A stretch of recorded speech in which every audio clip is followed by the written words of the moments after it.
Hi everyone! Before I say anything else, I would like to celebrate we got 4 subscribers. Yes! We are so known! 2 of them are probably people I already know, but right now I'm in a space where I'm celebrating all my victories, no matter how small they may seem. I mean, even 4 people is a lot in one single room. Anyways, I just want to say thank you to the few people already supporting me, and I just took my first few steps. I won't let you down. Besides that, and on to the video. Last video we did a rude theme team, which if you haven't watched, you very much should. It was a kiki. This video we're going to be doing a theme team for Ive's debut, 11. Okay, so I'm 11. What's 2018? Come on, man. 2018 minus 11. 11? You make me feel like 11. What inspired me to come up with this theme for this video was like, okay, you know those trial Pokemon you can get from the ranch? So like first they gave me a friendly local neighborhood Hippowdon with Sandstream, and like I didn't pay any mind to it, but then right afterwards they gave me a Heliolisk with Sandvale.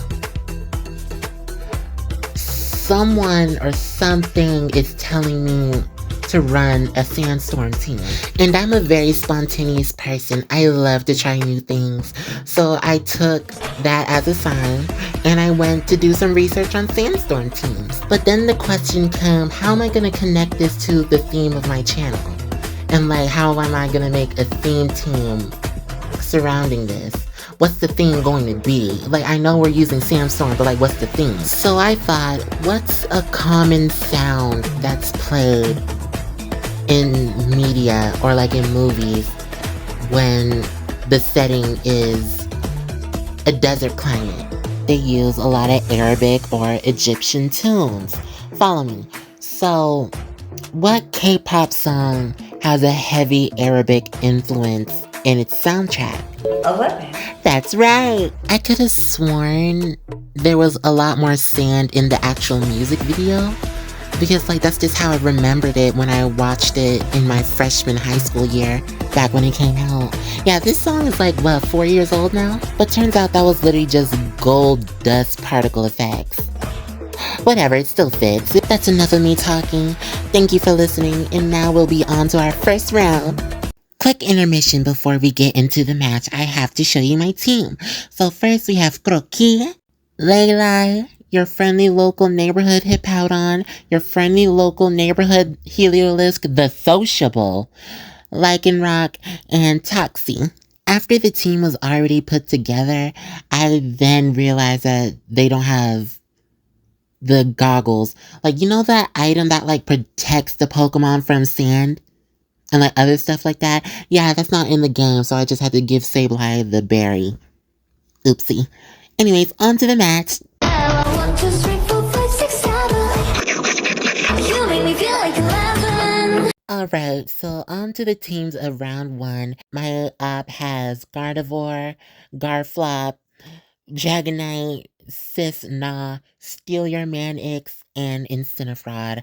I could be making a furry joke about him, but I love the furries and the furries love me. Round 1, let's go. I tried to pick a different outfit, but like every time I try to look different, I just look a mess. Anyways, they lead with Sis-Na and Incineroar, and I lead with my sweet, gorgeous, talented, amazing, show-stopping, spectacular Layla and Toxie. I was predicting a fake out from the Incineroar, so I put up a spiky shield.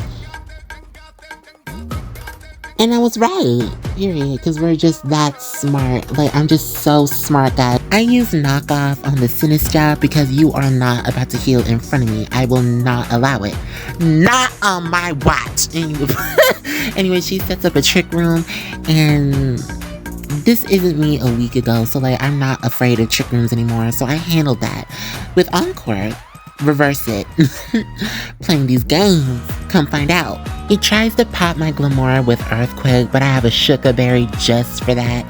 And Look how she ate that. Look how she ate that. Chewed it up. I didn't peek this in the actual match, but like looking back at it now, girl, he crit her own teammate. That's really funny to see. I popped Mortal Spin to spread this poison as fast as possible, mostly for the Sinistra, because like I blocked off your healing from the citrus berry because I smacked it out of your green, grubby, nasty hands. I locked you out of healing with Encore, and you will be slowly dying. Period. Your cup is cracking, mama. And you know how I said I was smart just a few seconds ago? Yeah, I forgot you can't use prankster moves on dark types. Oopsie. I laid down a couple of stealth rocks because like, yes, I learned how to use hazards.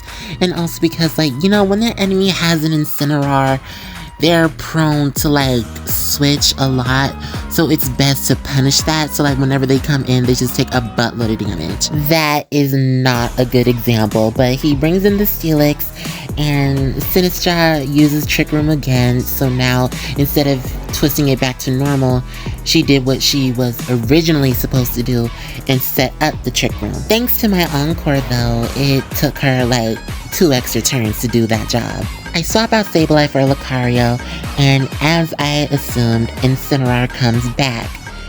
This is exactly why I set up these traps for very strong Pivotmon like this. His switching falls flat though, because Lucario is immune to Intimidate, and Glimmora just uses chip damage, so I use Spiky's shield to scout out what the Steelix is doing. Like I said in the last video, I am very ignorant to the meta, so that includes the builds that these Pokemon may commonly use. For now, all we know is that he has Heavy Slam. I can't do much with that information, so I bring back Glimmora and bring out Hippowdon to bring in the Sand. I wanted to gain a little bit more control over the field and oppress the Incineroar even more. Anyways, I use Protect on the Lucario to scout out what the Steelix is doing still, and that thing got body pressed. So now I am very scared of this Steelix. For those who don't understand why, Body Press is a fighting type move that scales off of your defense stat instead of your attack stat. And Steelix has the highest defense stat in the entire game, so it will literally obliterate my Lucario. As if that wasn't already enough, Steelix has the ability Sturdy, which is like a built-in focus sash, so as long as it's full HP, which it keeps on reaching because I can't chip it away with sand and he has leftovers, I can't one-shot it, and he will punish me with Body Press and one-shot me. That was enough for me to click the RAR button, get him banned, get him out of here. And I didn't even mean to do this. This was hilarious.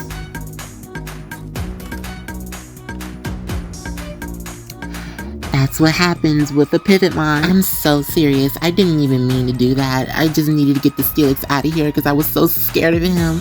Anyways, he brings in the Sinistra to use Hospitality to heal the Dragonite. I bring back my Hippowdon because that's all I needed it to do besides set the weather. And I bring out my Glimmora because now I have the new mission to set up even more hazards specifically for that Steelix to set up more chip damage so it wouldn't be full health when Lucario comes in. Dragonite Mega Evolves, and do you remember during his debut, and it was like the most controversial thing of like the entire month?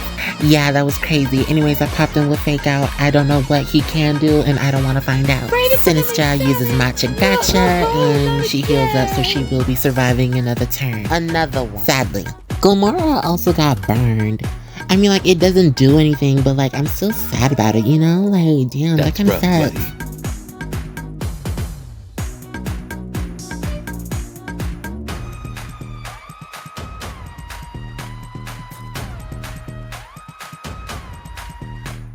That was a lot going on at the end of the turn. Anyway, Sinistra came back and he sends out his Steelix, that big humongous threat that I've been scared of this entire time, and he kind of baited a disable out of me. I'm a little bit embarrassed, and Dragonite uses Draco Meteor on my Sableye and she is down for the count.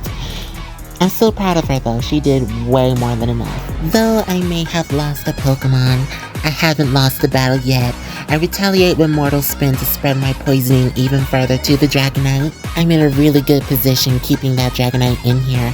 Now he's taking chip damage from poison and sand, and his attack stat is cut in half and he can't switch out, otherwise the Sinistra in the back will die. And that's the beauty of this team. Overwhelm the enemy with chip damage coming from sand, rocks, struggle, poison, and then as soon as they wipe the sand out of their eyes, there he is. A Mega Lucario with an adaptability boosted close combat just for you. Gorgeous to see, really. Unless you're on the receiving end, of course. I protected my Glimmora so I could use Earthquake with my Hippowdon just to see how much damage I could do. And it's nothing to write home about. It's the same thing on his end too. Glimmora is protected and, well, Hippowdon's tanky, so it's not really gonna do much. The sandstorm finally clears. I'm not too sad about it though, because I don't need it anymore since it's not gonna do anything to the Steelix. But during its time, it actually did put in a lot of work, so I'm very happy about it. Dragonite and Glimmora are both chipping away from their respective statuses, and Dragonite finally decides to use Ice Beam. I don't know, I feel like he could have used that 2 turns earlier. Maybe he was afraid of me realizing he had Ice Beam, and then I would have roared him away. I don't know. Anyways, I laid down more spikes, I need more hazards, and I decided to heal up my Hippowdon. I knew it was finally time. I lay my spikes and sacrificed my Glimmora to the Earthquake. Such a noble sacrifice that was very much needed. I needed a safe switch in for my Lucario because he could not survive that Earthquake, if I'm being honest. I'm being so for real. Speaking of its time, this match has been so long. I don't know if it's just all the animations, maybe the little bit of stalling I'm doing, but it's very hard to have dialogue for 10 minutes straight. I don't know, maybe I'm just not used to talking so much. I finally gave the big reveal and Mega Evolve my Lucario, and I decided to be very cautious because I was not playing no games. I predicted he was going to switch in his Sinistra, and then the Sinistra was going to heal the Steelix back to full, and then that would have baited out my close combat, and then I wouldn't be able to kill it because it's sturdy, and then he would have punished me with Body Press. I was not playing that. I'm so serious. Anyway, so I used Raw on Steelix instead to bring in the Sinistra, or to whoever would have came in, and yeah, the Sinistra just falls over. She just can't handle all this. Sadly though, through all the chip damage, she still somehow heals the Dragonite right in front of my Salad for the third and final time before she completely shatters to poison. With this team specifically, I have to be very, very careful with my Lucario because that is my only source of immediate, powerful, direct burst damage. Steelix crumbles to the hazards and I decide to finally finish it off with close combat. And it's over. He's done. He's gone. And now all that's left is a slowly dying Dragonite with his special attack stat dropped all the way down to the negatives. Now, could I have killed the Steelix sooner? Most definitely. I feel like it was more so of a confidence issue. Because on my last video I said I gained a confidence issue because I just felt like no matter what I do, I just can't kill anything and everything just kills me. So I had to make sure the Steelix took as much chip damage as possible before I finally finished it off. And yeah, the battle ends to a forfeit. We win. And that, my friends, is how you beat White Opium VGC trade with a sand team. How did you feel about the match? Did you find it entertaining? It was kind of a pain to edit though. It just took so long. When I was team building, I didn't know that if you picked Mother Hippowdon instead of Tyranitar for your Sand Streamer, your team was naturally going to be more defensive and chicken warning stall-ish. I know, stall, boo, tomato, tomato, tomato. You stink! I can excuse racism, but I draw the line at stalling in Poke Battles. Wait, you can excuse racism? Oh, that's not... Wait, I love people of the Rainbow Mafia, color, spices. Anyways, forgive me of my unforgivable sin of stalling in Poke Battles. I'll be using a different tactic next round. On to the next one. Round 2, and I'm against Michaela J. Alright, Mother Michaela opens with the mother of all Pokemon, Kangaskhan, just like the mother she is in Mimikyu, and I open with Sableye and Lucario. Rip, Mega Kangaskhan, Mega Evolves. I assume there's a fake out coming, so I protect my Lucario. By the way, is it Kangaskhan or Kangaskhan? Anyways, I Mega Evolve my... Oh? Surprise! That's right, I Mega Evolve my Sableye. Yes, I switched Megas. That animation is so horrifying. Can we talk about that? It's the way the gem just rips out of his chest. Is she okay? Anyway, so I was correct from predicting the fake out, the double fake out, and I used foul play on the Kangaskhan. I know her attack stat is really high, so it's going to deal a lot of damage. But what I didn't expect is the Trick Room from Mimikyu. Yeah, so I did my research on it lately, and apparently Mimikyu is a powerful Trick Room user. Can someone explain that to me? Because his speed stat is 90. But I know he's not fast, but he's definitely not slow either. So I'm a little bit confused. Anyways, I two-pieced the Kangaskhan because they forgot that my Mega Sableye is even slower. Yeah, that speed stat is 20. Mimikyu retaliates with Play Rough, but I eat it up nicely, light work, no reaction, and they send out the Dram Pack. So yeah, this is a full Trick Room team now. I finally pieced it together. But like I said in the last battle, Trick Rooms don't scare me anymore, so I handle it. I try to use Gyro Ball, but he protects himself. Drampa uses Flamethrower, and it deals a lot of damage, but watch this.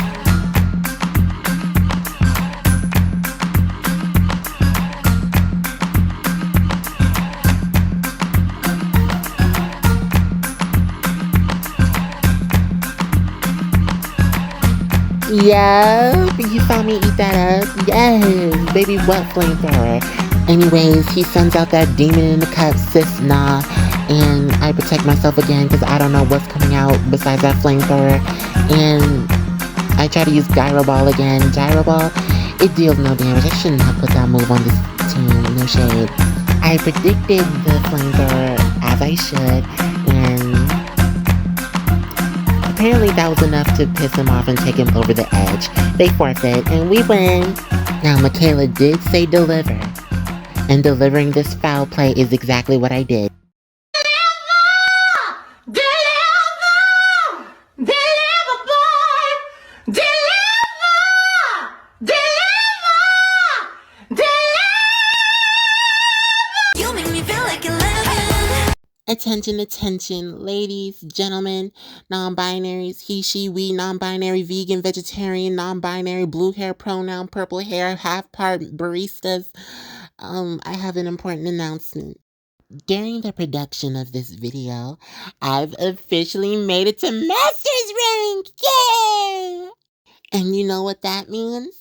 That means my opinions finally matter. Yes, we all cheer. I remember not too long ago, I was scrolling on TikTok, and this VGC dude was just like, yo, bro, if your rank isn't masters and up, your opinion doesn't matter and you're trash. Get good. And I just remember I genuinely got offended by that. And then once I realized I was offended by it, I knew what I had to do. And then I started climbing, and now we're here. So the next match and my final match will be my first match in Masters. Enjoy! So for this match, my enemy is running Greninja, Archaludon, King Gambit, Pelipper, Dragonite, and Sneasler. From my experience that I freshly gained, I can see that this is a rain team. And all I have to say is, rain or shine, victory will be mine. Period!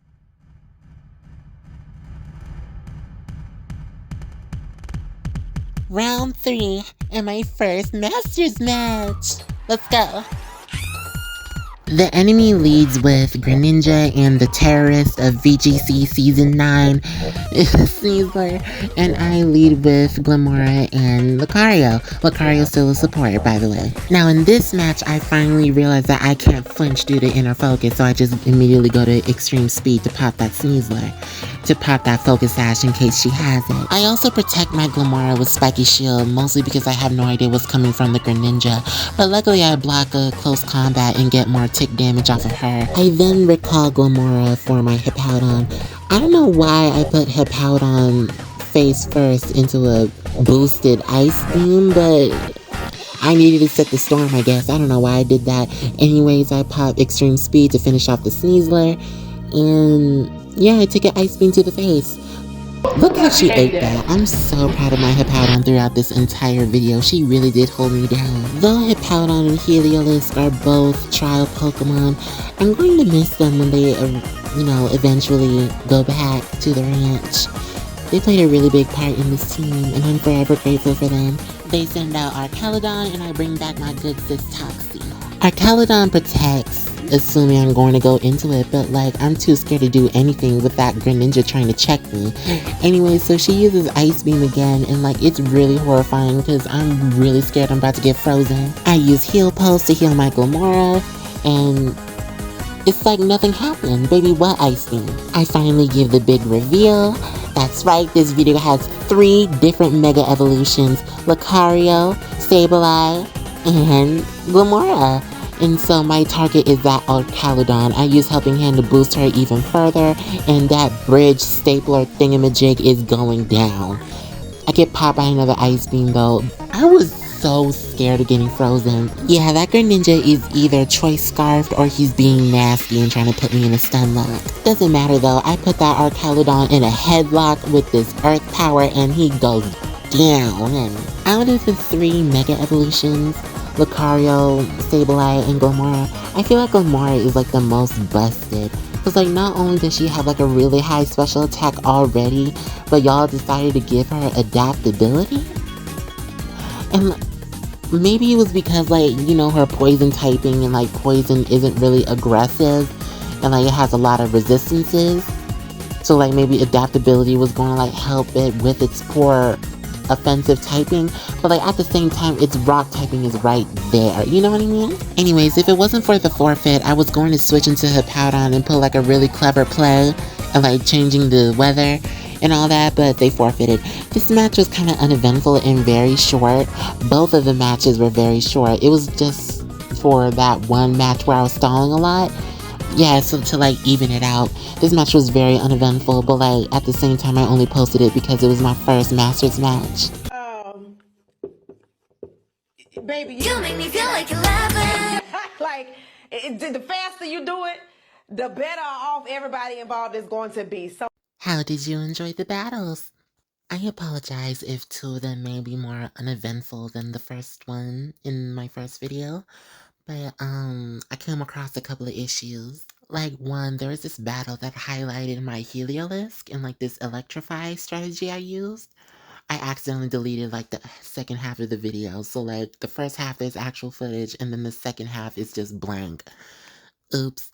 Forgive me, this is my second day on the job. And then when I had to find another match to highlight the same thing, I would always be forced to use a stalling strategy, and no one wants to see that. No one wants to see me sit here for 10 minutes straight, just doing nothing, having a stare off. No one wants to see that. If you want to see a battle or 2 with more impressive plays, and that just showcases my battle IQ, ill. Um, you can look at my other video of my rude theme team. That's where I have, or I make a lot of impressive plays, and I think you would really enjoy it. So just click on it. But before you go back there, comment, and subscribe on this one, and then do the same thing on the last one. Well, besides subscribe, since you will already be subbed. But still, besides that, I don't really have much else to say. Though the battles may or may not have been lackluster, I've gotten way more comfortable on the mic and just communicating and just talking freely. I just feel less anxious when I'm talking. Anyways, that is all. I hope you enjoyed this video. Go watch my other videos if you haven't. Like, comment, and subscribe. Thank you for watching till the end, and I am forever grateful. Mwah.